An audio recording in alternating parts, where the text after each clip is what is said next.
Assalamualaikum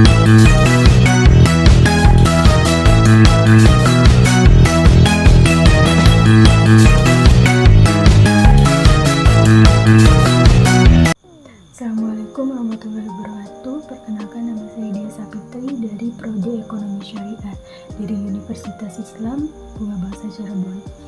Ekonomi Islam adalah bagian yang tak terpisahkan dari agama Islam. Maka dari itu, Islam merupakan aspek kehidupan yang menyediakan aturan lengkap untuk menunjang kehidupan manusia. Contohnya seperti dalam bidang ekonomi. Maka dari itu, Islam menjadikan ekonomi sebagai salah satu aspek penting untuk meraih kemuliaan, sehingga ekonomi ini dikontrol maupun diarahkan agar selaras dengan ajaran Islam.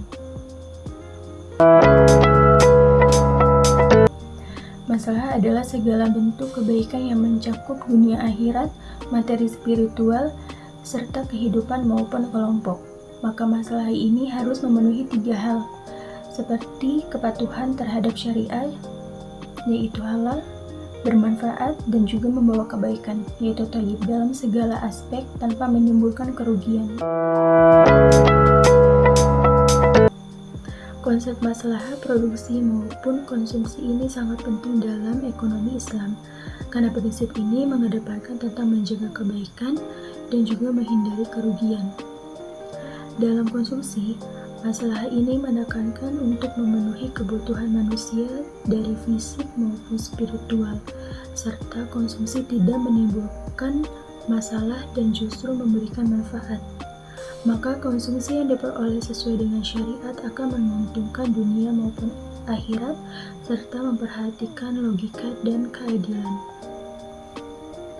Manfaat maslahah dalam konsumsi ini untuk keuntungan material seperti mendapatkan harga yang lebih murah dan mendapatkan diskon, serta untuk keuntungan non-material ini seperti rasa puas secara rohani dan keberkahan. Konsumsi yang diperoleh sesuai dengan syariah akan mendapatkan keberkahan dan terhindar dari hal-hal yang dilarang, contohnya seperti barang yang najis, bunga, dan konsumsi yang berlebihan yang dapat menimbulkan kerugian. Dalam produksi, masalah ini mengarahkan untuk menghasilkan barang ataupun jasa secara halal, bermanfaat, dan tidak menimbulkan kerugian.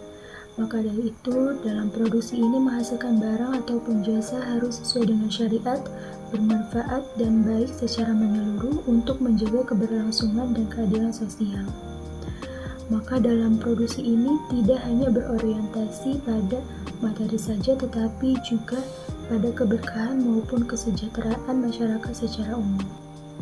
Dalam konteks ini, masalah menuntut produksi untuk menghindari hal-hal yang dilarang oleh syariat, contohnya seperti riba, gharar, serta barang yang terkena najis. Dan dalam produksi harus bermanfaat untuk ekonomi serta sosial dan membantu kehidupan masyarakat yang lebih baik secara adil dan berkelanjutan. Secara keseluruhan, masalah dalam produksi maupun konsumsi ini harus menyeimbangkan antara dunia dan akhirat, serta memperhatikan logika maupun keadilan dalam setiap kegiatan ekonomi. Maka prinsip ini membantu dalam mengambil keputusan bukan hanya dalam memberi keuntungan materi saja, tetapi dalam keberkahan dan menghindari kerugian.